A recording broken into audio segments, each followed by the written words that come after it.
السلام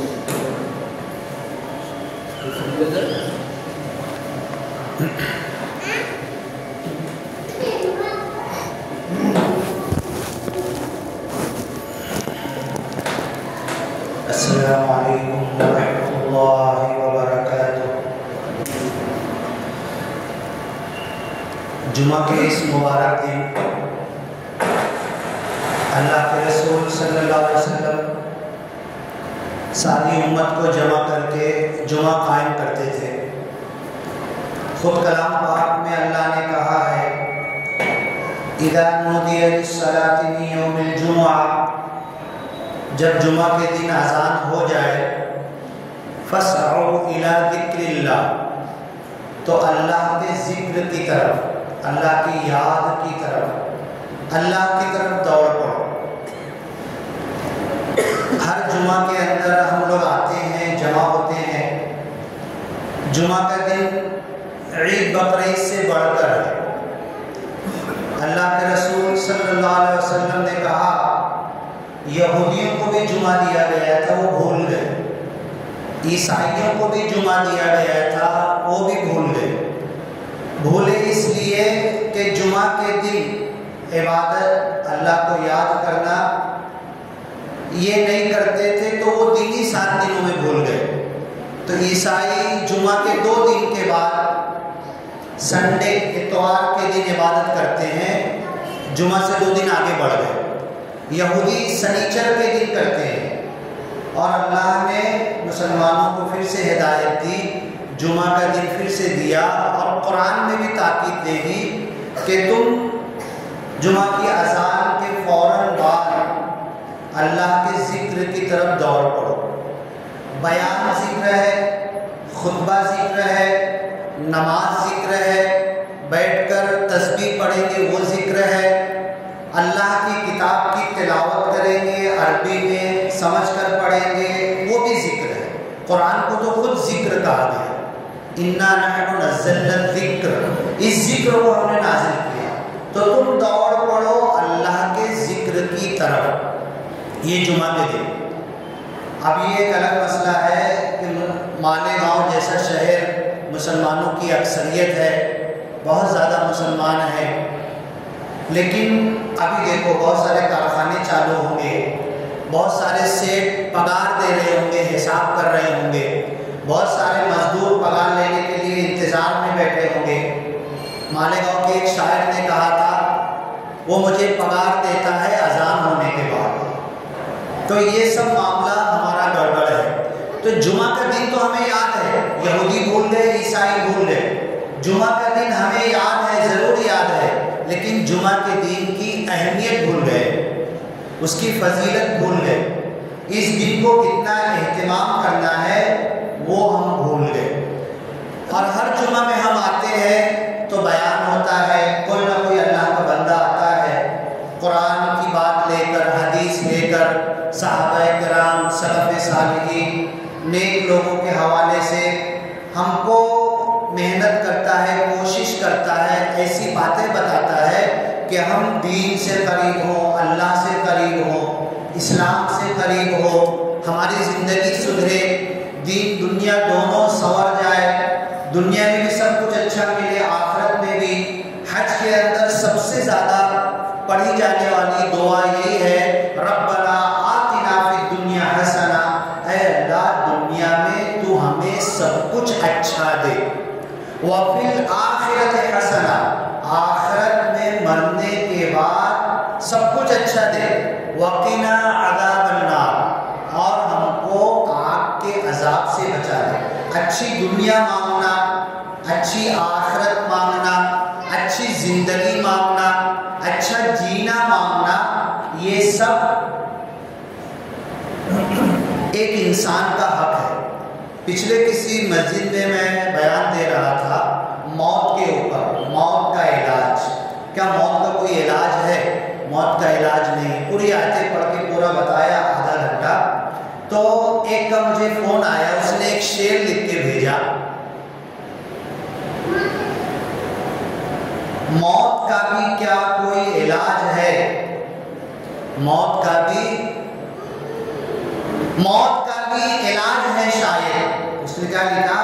موت کا بھی علاج ہے شاید، زندگی کا کوئی علاج نہیں۔ تو بات کیا کہنا چاہتا ہے شاعر کہ موت جو آنی ہے اپنے وقت پر آئے گی، اگر اللہ چاہے گا اس موت کو بھی ٹال سکتا ہے۔ ایک جگہ کلام پاک میں لکھا ہے وَمَا يُعَمَّرُ مِن مُعَمَّرٍ وَلَا يُنقَصُ مِنْ عُمُرِهِ إِلَّا فِي کتاب۔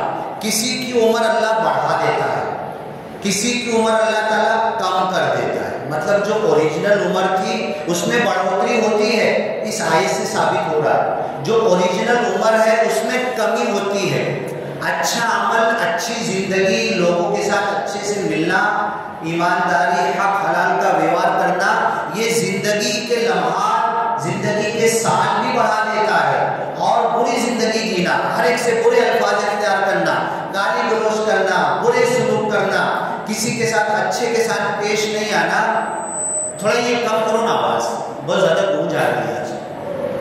تو ہماری زندگی کو، مطلب گناہ ہماری زندگی کو کم کر دیتا ہے، اچھا اور ثواب کا کام ہماری زندگی کو بڑھا دیتا ہے۔ تو اب دنیا میں تو ہر انسان چاہتا ہے کہ اچھی زندگی جیے، سب کچھ اچھا ملے۔ اب ایک چیز یہ ہے کہ اس دنیا کی زندگی میں انسان ماں کے پیٹ سے پیدا ہوا، بچہ تھا، بڑا ہوا، جوان ہوا، شادی کیا، بڑھاپے تک آیا۔ ایک سوال یہ ہے کہ انسان بیمار کیوں ہوتا ہے؟ انسان کمزور کیوں ہوتا ہے؟ انسان بوڑھا کیوں ہوتا ہے؟ کما بدأنا اول خلق نعید، جیسے ہم اس کو پہلی مرتبہ پیدا کیے تھے ویسے ہی بڑھاپے میں دانت پھر گر جاتے ہیں، کان پھر کمزور ہو جاتے، بولنے کی شکتی میں پھر کمی آ جاتی۔ بچہ جیسے چل نہیں پا رہا تھا، کوئی پکڑ کے اس کو چلاتا تھا، بوڑھے انسان کو پھر وہی معاملہ ہو جاتا ہے کہ اسے پہلے تو اپنے لکڑی لے کر سہارا سے چلتا ہے، بعد میں کوئی پکڑ کے اس کو لے کر چلنے لگتا ہے۔ کما بدأنا، جیسے کہ ہم نے شروعات کی تھی، اول خلق، شروعات میں جب تھا، نعید، ویسے اس کو پلٹا دیتے، پھر ویسے کمزور ہو جاتا ہے۔ پھر اس کو کچھ بولتا ہے، بچہ بولے گا تو آدھا سمجھ میں آئے گا، آدھا نہیں۔ ایک دم بوڑھا انسان بھی بولے گا تو وہ بھی ویسے، آدھا سمجھ میں آئے گا، آدھا سمجھ میں نہیں۔ تو یہ بیمار کیوں ہوتا ہے، کمزور کیوں ہوتا ہے؟ اب اللہ تعالیٰ نے حضرت ابراہیم علیہ السلام، جن کو خلیل اللہ کہا تھا، ان کی دعا اللہ نے کلام پاک میں رکھی ہے۔ اس کا ترجمہ میں نے لکھا ہے، ایک آیت اسی دعا کا ایک ٹکڑا ہے، وَإِذَا مَرِضْتُ فَهُوَ يَشْفِينِ، جب کبھی میں بیمار ہوتا ہوں تو مجھے میرا رب شفا دیتا ہے۔ اب یہ حضرت ابراہیم کی دعا کا جملوں کا ایک ٹکڑا ہے۔ انہوں نے شروعات کیا کی، الَّذِي خَلَقَنِي، جس رب نے مجھے پیدا کیا، الَّذِي خَلَقَنِي فَهُوَ يَهْدِينِ، وہی اللہ مجھے ہدایت دیتا ہے، سیدھے راستے پر کیسے جیوں، جینے کی راہ سکھاتا ہے، اچھی زندگی مجھے بتاتا ہے۔ جس رب نے مجھے پیدا کیا، مجھے ہدایت دیا۔ ہدایت ایک تو گمراہی کے مقابلے میں اسلام، کفر، ایمان، کفر، شرک، ایک تو یہ ہوا، اور ہدایت کا ایک معنی یہ ہوتا ہے کہ ہر اچھے کام کرنے کی توفیق ہونا، اس کو بھی ہدایت کہتے ہیں۔ اسی رب نے مجھے پیدا کیا، اسی رب نے مجھے ہدایت دی۔ کیوں؟ حضرت ابراہیم کیوں کہہ رہے ہیں؟ حضرت ابراہیم بچے تھے، چھوٹے تھے، پورا ماحول الٹا چل رہا تھا، باپ بڑی بڑی مورتیاں بناتا تھا، گاؤں کے سب سے بڑے مندر کا پجاری تھا، ڈھیر سارے دکشنا، چندہ، پیسہ، روپیہ، سونا، چاندی حضرت ابراہیم کے قدموں پر لوگ لا کر ڈالتے تھے۔ بت پرستی، شرک میں ایک خدا کو چھوڑ کر انیک مورتیوں کے پیچھے حضرت ابراہیم کے باپ لوگوں کو بھی گمراہ کر رہے تھے اور خود تو تھے ہی گمراہ۔ حضرت ابراہیم کے پاس اس زمانے میں، پرانے زمانے کی کوئی کتاب موجود نہیں تھی۔ آج تو جس شکل میں بھی ہے، توریت بھی ہے، انجیل بھی ہے، زبور بھی ہے، بھگوت گیتا بھی ہے، وید بھی ہے، رامائن بھی ہے، قرآن بھی ہے، زبور بھی ہے، چاروں آسمانی بڑی کتابیں آج ہمارے سامنے موجود ہے۔ حضرت ابراہیم کے پاس کچھ بھی نہیں تھا، گھر کا ماحول الٹا تھا، گلی محلے کا ماحول بالکل دھارا الٹا چل رہا تھا، لیکن ان کے دل میں سلامتی تھی، ان کی سوچ، ان کا خیال، ان کا فکر۔ قوم بولتی تھی تارا خدا ہے، قوم بولتی تھی چاند بھی خدا ہے۔ جب 14ویں کا چاند آتا تو اس کی پوجا کے لیے رات بھر جمع رہتے حضرت ابراہیم کی قوم۔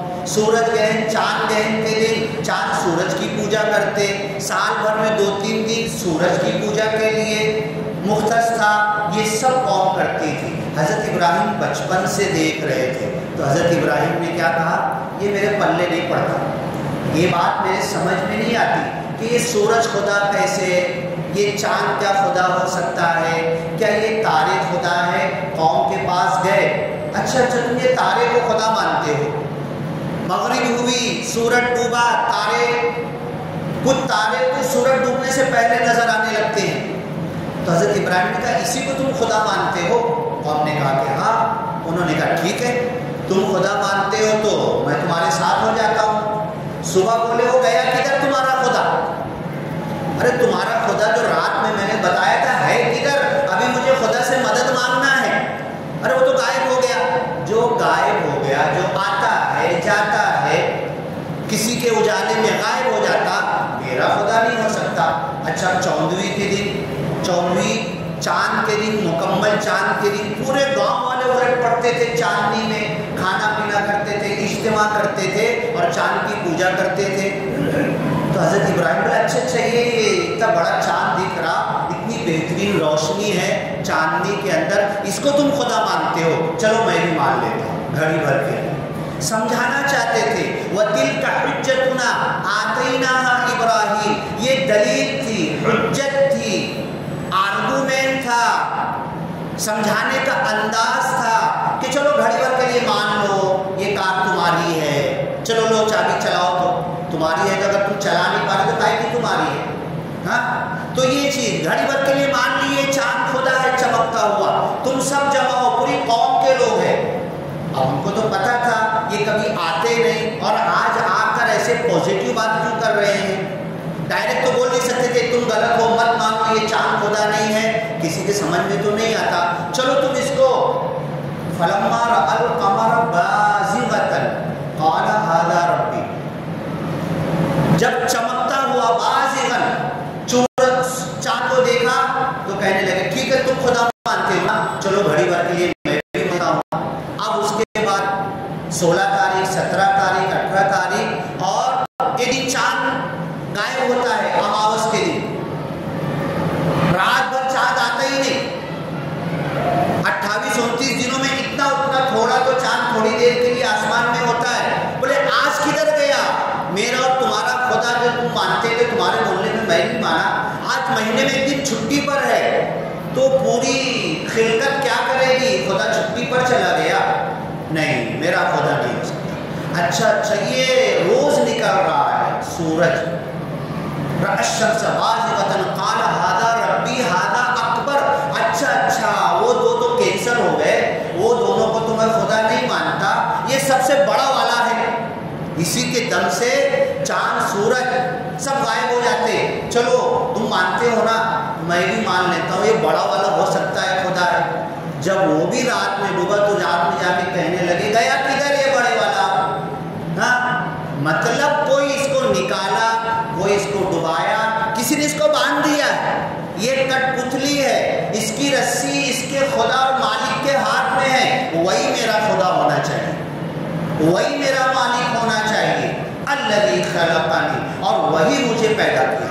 سورہ یاسین میں ہے ایک آدمی آ کر کھڑا ہو گیا، 23واں پارہ شروع ہوتا ہے، وَمَا لِيَ لَا أَعْبُدُ الَّذِي فَطَرَنِي وَإِلَيْهِ تُرْجَعُونَ، میں کیوں اس خدا کی عبادت نہ کروں؟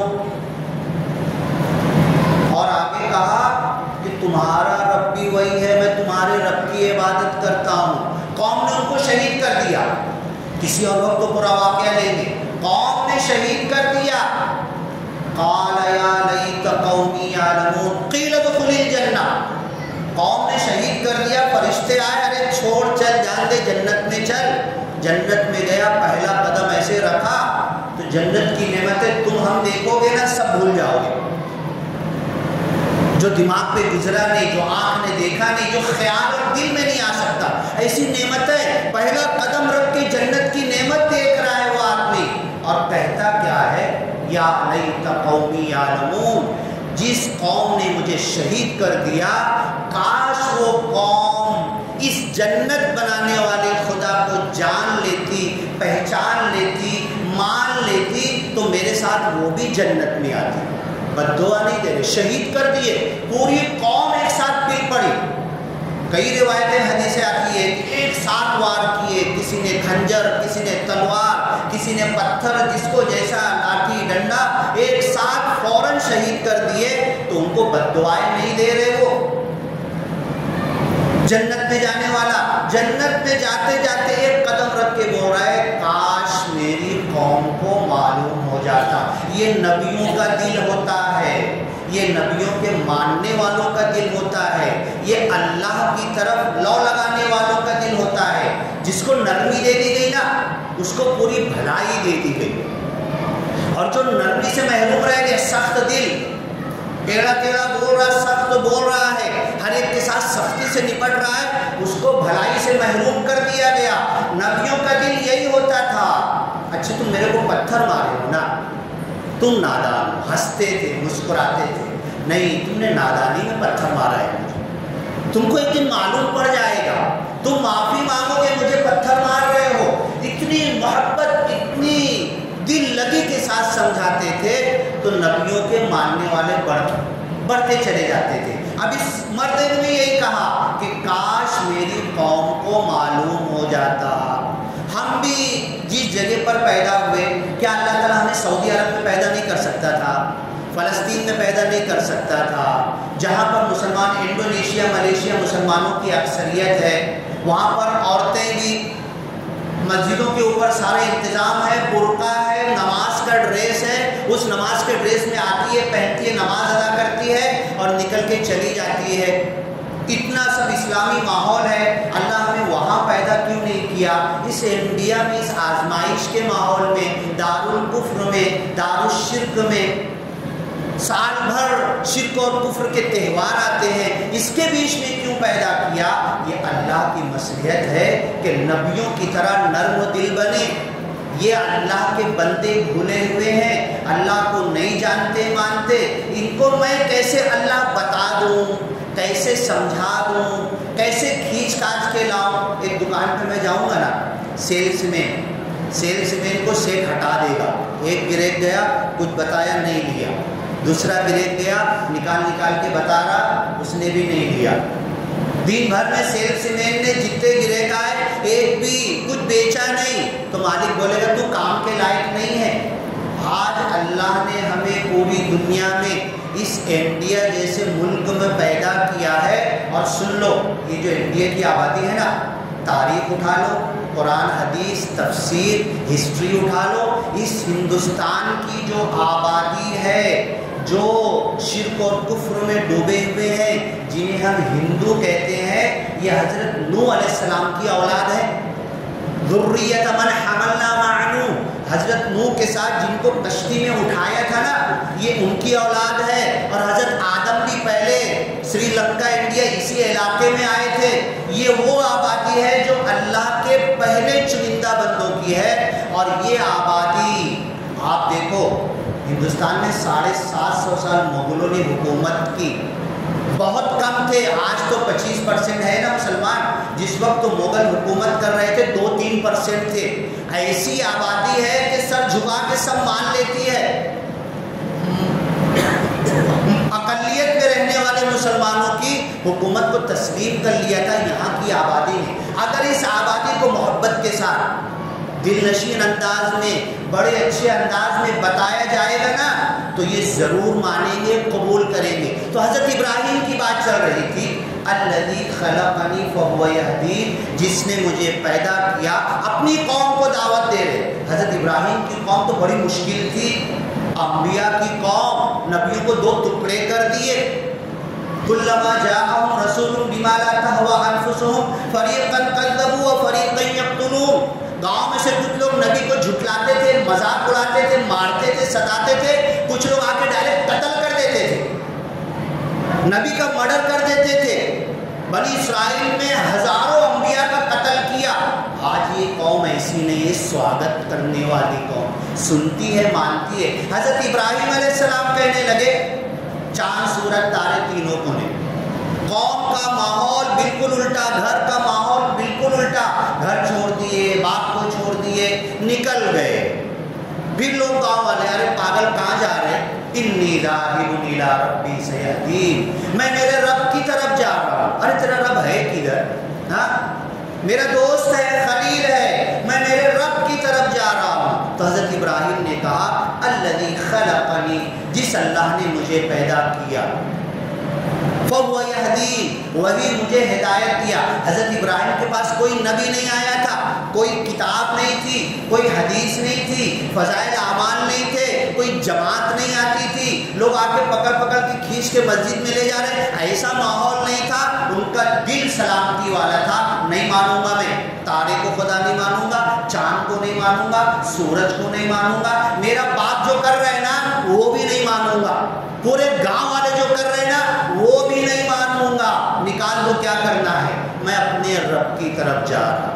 اب وہی دعا اللہ کو اتنا پسند آئی کہ قرآن میں لکھ دیا, ایک ٹکڑا لکھا ہوں. یشفین ہاسپٹل ہے نا مالیگاؤں میں, ہے نا, اسی لفظ پر اور لوگ دواخانے میں یہ آیت لکھتے ہیں وَإِذَا مَرِضْتُ فَهُوَ يَشْفِينِ. تو حضرت ابراہیم کی مکمل دعا, جس نے مجھے پیدا کیا اس نے مجھے ہدایت دیا.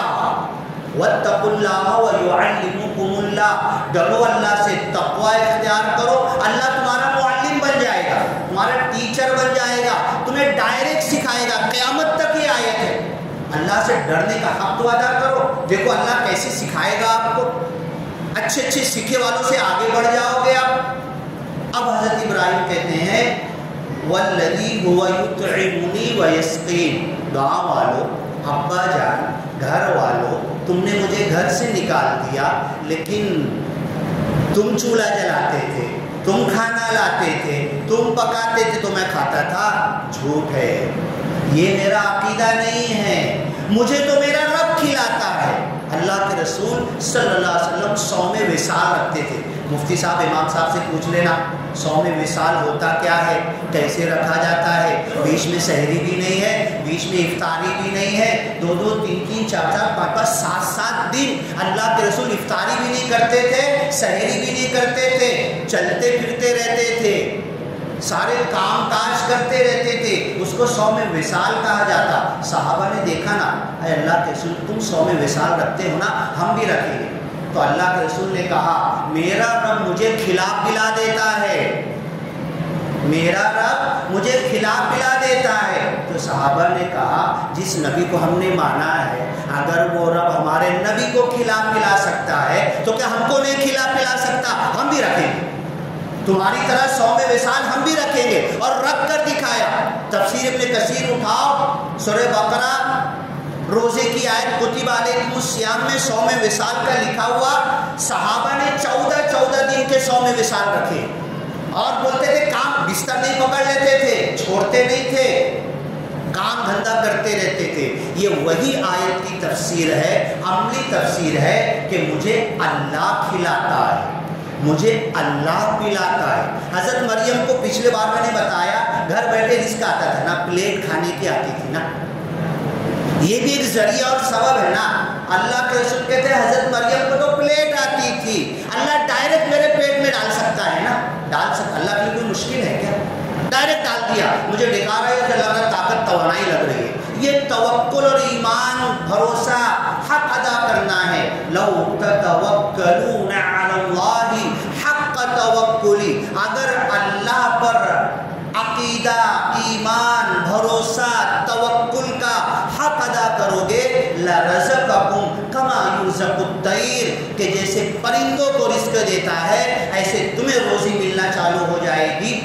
اور اللہ کے رسول جو اتنے دن صوم وصال میں اللہ ڈائریکٹ ان کے پیٹ میں کھانا ڈالتا تھا, ہمارے پیٹ میں بھی. ہم نے سنا ہے نا جنگوں میں ایک کھجور میں کیا کہانی ہے, ایک کھجور میں 70 صحابہ چوس کر اور چلتے رہے جنگ کے اندر. جھوٹی من گھڑت قصہ ہے, فلم ہے, اسٹوری ہے, مہا بھارت رامائن کی کہانی ہے کہ صحابہ کرام ایک کھجور چوس کے چلتے تھے.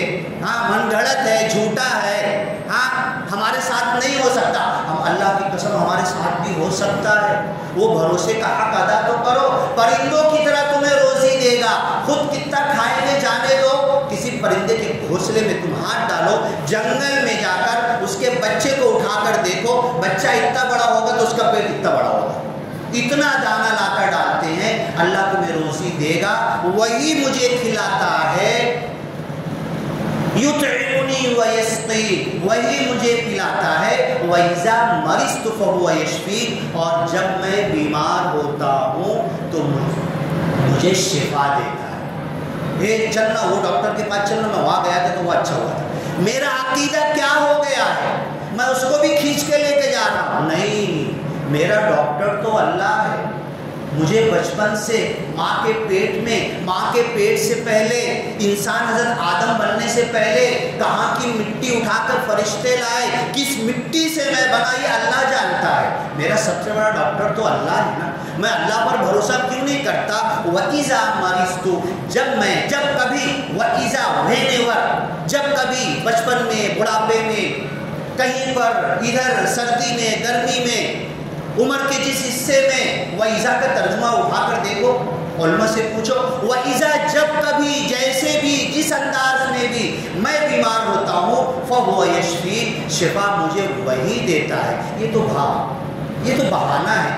اللہ کے رسول صلی اللہ علیہ وسلم ایسی بیان دے رہے تھے, خطبہ دے رہے تھے, اور کہا میری امت میں سے 70,000 لوگ بنا حساب کتاب جنت میں جائیں گے. صحابہ سن رہے تھے, بڑے لالچی تھے صحابہ, دنیا کے نہیں, دھن دولت کے نہیں, پراپرٹی کے نہیں, جنت کے لالچی تھے. جنت کی, اللہ کی مغفرت کی حرص, تمنا, لالچ ہمیں بھی کرنا چاہیے, ہمیں بھی لالچی بننا چاہیے. حضرت عکاشہ کھڑے ہوئے, اللہ کے رسول دعا کر دو 70,000 میں میرا نمبر لگ جائے, 70,000 میں میرا نمبر لگ جائے. اللہ کے رسول نے دعا کیا. اب ایک صحابی کا بتا تو دو, بنا حساب کتاب 70,000, کروڑوں. آج مالیگاؤں کی کتنی آبادی ہے نا, 70,000 کتنے کم نکلیں گے, لاکھوں کی آبادی, 2 محلے کے لوگ 70,000 ہو جائیں گے. پوری دنیا حضرت آدم سے لے کر قیامت تک ہر نبی کے ماننے والوں میں سے صرف 70,000 کو چنا جائے گا جو بنا حساب کتاب جنت میں جائیں گے. 3 صفت بتائی گئی, اس میں سے ایک یہ بتائی گئی کہ جو اپنے رب پر بھروسہ کرتے ہیں, بھروسے کا حق ادا کرتے ہیں اور صاف کہہ دیتے ہیں میرے رب کی طرف سے یہ بدن میں آزمائش, ابتلا, دکھ, تکلیف, آزاری, بیماری ہے, میرا رب ہی شفا دے گا. میں نہیں اٹھاتا کوئی دوا, میں نہیں جاتا کسی ڈاکٹر کے پاس, میں نہیں تپاس کراتا خون, میں نہیں ایکس رے کراتا, میں نہیں وہ کراتا, میرا رب مجھے شفا دے گا.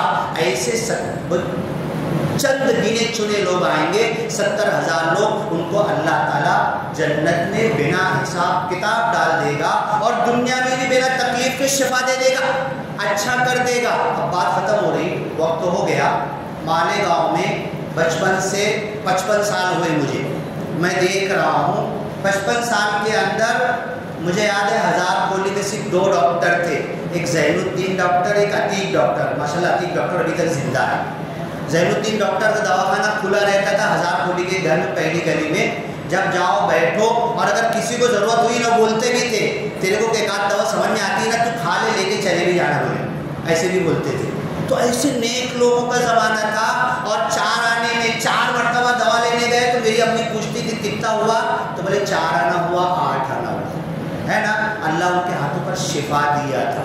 آج کیا ہو گیا ہے, خالی ایک جگہ کھڑے ہو جاؤ, ایسے گھومو نا, تو بولتے تھے مسجدوں کا, میناروں کا, علماء کا, مدارس کا, حفاظ کا شہر. آج تو بولوں گا ہاسپٹلوں کا شہر ہو گیا. چاروں طرف دیکھو, چاروں طرف ہاسپٹل ہی ہاسپٹل. کیوں نظر آ رہی ہاسپٹل؟ وَإِذَا مَرِضْتُ فَهُوَ يَشْفِينِ, جب کبھی میں بیمار ہوتا ہوں. اور یہ جو پوری آیتیں ہیں نا, حضرت ابراہیم کی دعا, جتنے کام پیدا کیا, ہدایت دیا, کھلایا, پلایا, میں بیمار ہوا تو مجھے شفا دیا، اور مجھے لالچ اور حرص اور تمنا ہے کہ قیامت میں میری خطاؤں کو معاف کر دے گا۔ اس میں ایک لفظ ہے، میں ایک جگہ ترجمہ کر رہا تھا، دیکھو اللہ تعالیٰ کس کو کتنا علم دیتا ہے۔ یہ آیت کا ترجمہ کر رہا تھا، جس نے مجھے پیدا کیا، ہدایت دیا، کھلایا پلایا، جس نے مجھے بیمار کیا، شفا دیا۔ بمبئی کے ایک مولانا تھے، مجھے فوراً پکڑ لیا، نہیں ڈاکٹر صاحب ترجمہ تھوڑا سا غلط ہو گیا، ہاں اللہ بیمار نہیں کرتا بولے۔ وَإِذَا مَرِضْتُ، بیمار میں ہوتا ہوں، میرے کرتوت سے ہوتا ہوں، میرے عمل سے ہوتا ہوں، میرے کھانے پینے سے ہوتا ہوں، میری زندگی ڈسٹرب کرنے سے ہوتا ہوں، دن میں سونے رات میں جاگنے سے ہوتا ہوں، زندگی غلط بتانے سے میں بیمار ہوتا۔ اللہ بیمار کسی کو نہیں کرتا۔ وَإِذَا مَرِضْتُ، جب میں بیمار ہوتا ہوں اپنے کرتوت سے، اپنے عمل سے، اپنی غلطیوں سے، اپنی خطاؤں سے، اپنے پیٹ بھر کے کھا لینے سے۔ اللہ نے کہا کہ پیٹ بھر کے مت کھاؤ، کلوا واشربوا ولا تسرفوا، وقت پر جاگو، وقت پر سو جاؤ، یہ کام اس وقت پر کرو، کبھی بیمار نہیں پڑے گے۔ اللہ تعالیٰ کی قرآن کی ہدایت، اللہ کے رسول صلی اللہ علیہ وسلم کی ہدایت۔ امام بخاری نے کتنا بڑا مرتبہ امام بخاری کا، ختم کر رہا ہوں، ایک باب بنا ہے کتاب الطب، طب کا بیان بخاری کے اندر، اور اللہ کے رسول کی ساری حدیثیں علاج کی بیان کی ہے، مطلب سب سے بڑے طبیب اللہ کے رسول ہیں۔ تو یہ سب موجود ہے، ہمیں اللہ، اس کے رسول اور اس کے دین میں یہ ساری ہاسپٹل بند ہو جائے گی، سارے بد دعا نہیں دے رہا ہوں میں، دعا دے رہا ہوں، لوگ پریشان ہیں، ان کو بھی دھندا مل جائے گا، جو ڈاکٹر ہیں نا، جو ڈاکٹر کما رہے ہیں، ان کو بھی بہت اچھے اچھے دھندے مل جائیں گے۔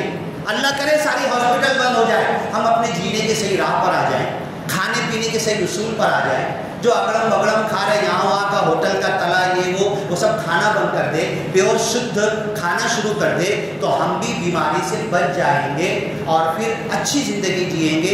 جو حج میں دعا کرتے ربنا آتنا فی الدنیا حسنہ وفی الآخرۃ حسنہ، دنیا میں سب کچھ اچھا دے، ایڑا ٹیڑا منہ کر کے، منہ بگاڑ کے گھر میں جا رہا، بیٹے سے بھی صحیح بات نہیں، بیوی سے بھی نہیں، گھر کا ماحول بھی خراب، کیونکہ بدن ہی خراب ہے نا، کھانے ہی خراب گیا ہوا ہے، رات میں جاگ رہا، دن میں سو رہا، موڈ صحیح نہیں ہے، کیسے بدن صحیح رہے گا؟ تو اللہ تعالیٰ مجھے توفیق عطا کرے، جینے کی صحیح راہ پر آ جاؤں، میں کھانے پینے کے صحیح اصول پر آ جاؤں، تو اللہ تعالیٰ مجھے بیماری سے بچا لے گا۔ اور شفا تو اللہ تعالیٰ نے ایسی رکھی ہے کہ دنیا جنت نظر آئے گی، جب آنکھ شفا، دل صحت رہے گی۔ اللہ مجھے صحت عطا کرے، سب لوگوں کو صحت عطا کرے، اور یہ جو جنجال اور جال میں پھنس گئے ہیں، ڈاکٹر، دوا، میڈیکل، ہاسپٹل، اللہ اس جنجال اور جال سے ہمیں نکال لے اور یہ بات سمجھنے کی توفیق دے۔ بارک اللہ لنا ولکم فی القرآن المجید ونفعنا وإیاکم بالآیات والذکر الحکیم، انہ تعالی جواد کریم ملک بر رؤوف رحیم ورب العالمین۔